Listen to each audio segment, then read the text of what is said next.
Welcome बच्चों, आपका मेरे channel science classes by doctor Kumkum Saxena में बहुत स्वागत है।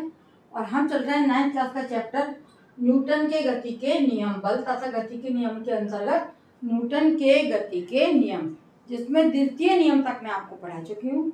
और द्वितीय नियम से संबंधित आपको मैं जो न्यूमेरिकल्स कहलाते हैं, क्वेश्चन प्रश्न जो गणितीय जो हल हैं वो आपको बता रही हूँ। न्यूमेरिकल्स के बारे में आपने देखा, पढ़ा भी है और मैं बता भी चुकी हूँ। एक वस्तु जिसका द्रव्यमान 10 किलोग्राम है 100 सेंटीमीटर प्रति सेकंड के वेग से चल रही है, इसको 10 सेकंड में रोकने के लिए कितना बल लगाना पड़ेगा, है ना।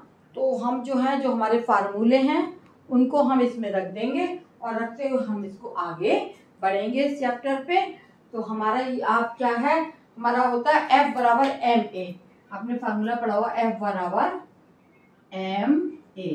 तो इसमें यहाँ पे हम चलेंगे, ये सिंपल फार्मूला है। m दिया है, m बराबर द्रव्यमान कितना है 10 किलोग्राम, ठीक है। और ये आपका वेग v क्या दिया है, वेलोसिटी या वेग, कौन सा वेग, एक u होता है और एक v होता है।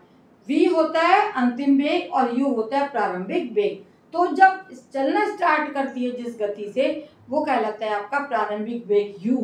तो u बराबर दिया है यहाँ पर, इसमें 100 सेंटीमीटर प्रति सेकंड। 100 सेंटीमीटर प्रति सेकंड को यदि हम मीटर में बदलेंगे तो ये हो जाएगा आपका बराबर 1 मीटर में 100 सेंटीमीटर होते हैं, तो ये हो जाएगा 1 मीटर प्रति सेकंड। ये इसका क्या हुआ, ये इसका u हो गया, या प्रारंभिक वेग इसको कहलाता है। u को क्या कहते हैं हम, प्रारंभिक वेग। इसको क्या बोलेंगे हम, प्रारंभिक वेग u, ठीक है।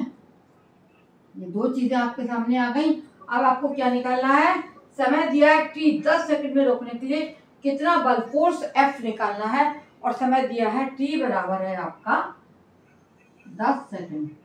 10 सेकंड में रोकने के लिए इस पर कितना बल लगाना पड़ेगा, ये आपको बताना है। F निकालना है। F होता है बल, M होता है द्रव्यमान और A होता है एक्सीलरेशन या वेग परिवर्तन की दर, यानी कितने समय में अंतिम वेग v पर पहुंच जाती वस्तु और क्या उसका प्रारंभिक वेग है। इन दोनों का अंतर को जब समय से भाग देते हैं तो हमारा A या एक्सीलरेशन निकल आता है। इसमें b बराबर क्या है, 0। b बराबर 0, अंतिम वेग हमें पता ही नहीं क्या है। b बराबर इसमें हो गया 0। हमें निकालना क्या है, हमें इसमें बल ज्ञात करना है। क्या निकालना है, बल ज्ञात करना हमें। तो अब हम क्या कर स्टार्ट करते हैं कि वस्तु पर लगाया गया बल जो होता है, वस्तु पर लगाया गया बल कहलाता है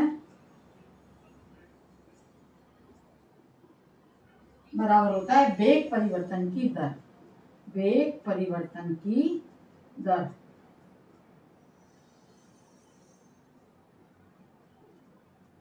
वस्तु पे लगाया गया बल कहलाएगा आपका संवेग परिवर्तन की दर। संवेग परिवर्तन की, इसको बोलते हैं हम संवेग परिवर्तन की दर। तो संवेग परिवर्तन की दर हम कैसे ज्ञात करेंगे, F बराबर हो जाएगा m और v माइनस u बटे t। m a जो आपको मैंने शुरू में लिखा था एक्सीलरेशन या त्वरण। त्वरण क्या है, a। तो a के मान क्या होता है, v माइनस u बटे t, मतलब वेग परिवर्तन की दर। इसको हम क्या बोलते हैं, वेग परिवर्तन की दर। v जो है अंतिम वेग होता है, u जो है वो प्रारंभिक वेग होता है। इन कितने समय में प्रारंभिक वेग से अंतिम वेग पे वस्तु पहुंच जाती है उसको बोलते हैं हम एक्सीलरेशन अथवा a उसको कहा जाता है। तो F बराबर m और m a से a बराबर हो जाता है v माइनस u बटा t। ये आपको समझ लीजिए, बार बार समझिए, कितनी बार समझिए। a बराबर हो जाएगा v माइनस a बराबर v माइनस u बटा t। तो ये हमने एफ एम जो था, एफ एम एक की जगह हमने v माइनस u बटा t यहाँ पर लगा दिया है, ठीक है। तो हमारा f हम निकालने के लिए पहले m रखेंगे। f बराबर m कितना दिया है, m आपको दिया 10 किलोग्राम, ठीक। और b कितना दिया है, b है हमारा 0, कहीं पे लिखा, ये लिखा मैंने 0, और माइनस u कितना है, हमारा प्रारंभिक वेग है 1 मीटर प्रति सेकंड, ये क्या है 1। 0 - 1/t और समय कितना दिया 10 सेकंड। जब इसको हम डिवाइड करेंगे तो हमारा क्या आ जाएगा, ये बराबर आ जाएगा 1, इससे 10 से 10 कट जाएगा 1 न्यूटन। ठीक है, 1 न्यूटन आपका बल लगाएंगे तो आपका जो है क्वेश्चन आपका हल हो जाएगा कि 10 सेकंड में रोकने के लिए कितना बल लगाना पड़ेगा।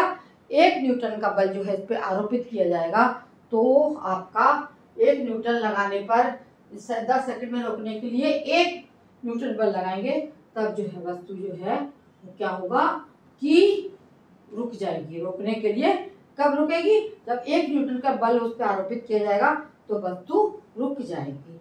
मेरा चैनल बच्चों ऑनलाइन है, फ्री क्लासेस हैं, इसको देखने के लिए आपको कुछ भी नहीं देना है।